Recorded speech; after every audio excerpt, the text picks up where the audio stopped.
الرضا دي نعمة ما فيش بعدها ولا قبلها، والحمد لله اللي نعم علينا بالنعمة دي. اللهم لك الحمد على كل حال. يعني اللهم لك الحمد بالانتهاء يا رب. يعني انت كل يوم بتنزل الصبح، بتنزل عشان تقعد تبيع الحاجات للعربيات؟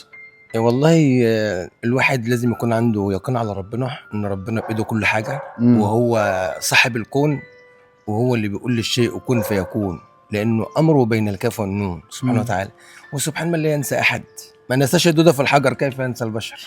طب انت اسمك ايه الاول؟ انت على فكره انت كلامك جميل، نسينا اقول لك اسمك ايه. ربنا يعز قدرك الله يحفظك. طاهر عبد الغني من شارع الجلاء المنصورة، بس حاليا في شارع بورسعيد.